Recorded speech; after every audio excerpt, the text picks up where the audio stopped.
Assalamualaikum warahmatullahi wabarakatuh.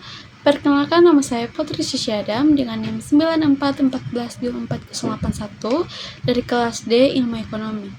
Video ini dibuat untuk memenuhi tugas mata kuliah Ekonomi Keuangan dan Perbankan dengan dosen pengampu Bapak Bobi Rantopayu, SSI ME.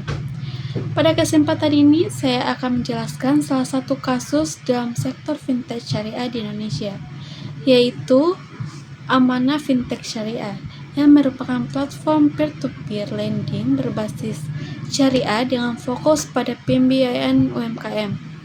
Berikut latar belakang kasusnya.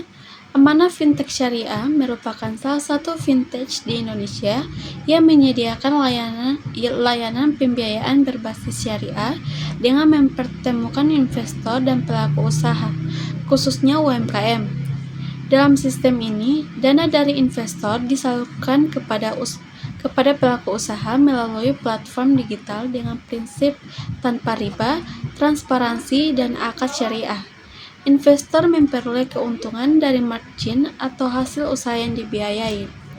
Namun, pembiayaan pada sektor UMKM memiliki risiko yang cukup tinggi karena sangat dipengaruhi oleh kondisi ekonomi, kemampuan usaha, serta stabilitas pendapatan. Model bisnis pada kasus ini, Amanah menjalankan model bisnis sebagai perantara antara investor dan pelaku usaha. Investor menyalurkan dana melalui platform digital, kemudian dana tersebut digunakan untuk membiayai kegiatan usaha produktif. Dalam praktiknya, Amanah menggunakan akad sebagai murabah atau jual beli dengan margin dan wakalah bil ujrah atau jasa perwakilan.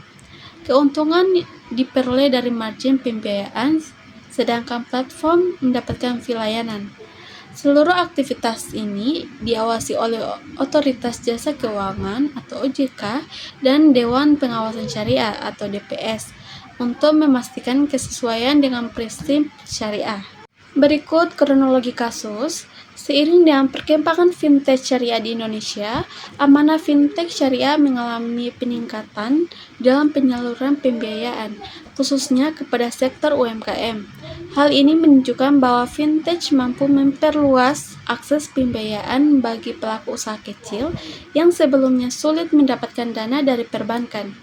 Namun, dalam praktiknya, sektor UMKM memiliki tingkat risiko yang cukup tinggi karena sangat bergantung pada kondisi ekonomi dan kemampuan usaha masing-masing pelaku.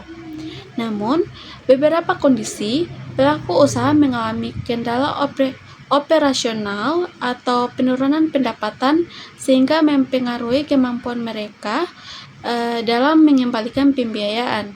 Akibatnya, mulai muncul keterlambatan pembayaran pada sebagian pembiayaan yang disalurkan melalui platform Amanah. Kondisi ini menunjukkan adanya risiko kredit yang perlu dikelola dengan lebih optimal. Meskipun demikian, permasalahan ini tidak sampai menyebabkan kebangkrutan atau pencabutan izin usaha, tetapi menjadi tantangan dalam manajemen risiko pembiayaan fintech syariah, terutama dalam menjaga kualitas pembiayaan dan stabilitas sistem. Berikut dampak dan risiko fintech. Jika dikaitkan dengan dampak dan risiko fintech, maka kasus Amanah Fintech Syariah ini termasuk dalam shadow banking. Hal ini karena Amanah menjalankan fungsi intermediasi keuangan, yaitu menghimpun dana dari investor menyalurkannya kepada pelaku UMKM, namun tidak termasuk dalam lembaga perbankan. Risiko ini terlihat dari adanya keterlambatan pembayaran pada sebagian pembiayaan.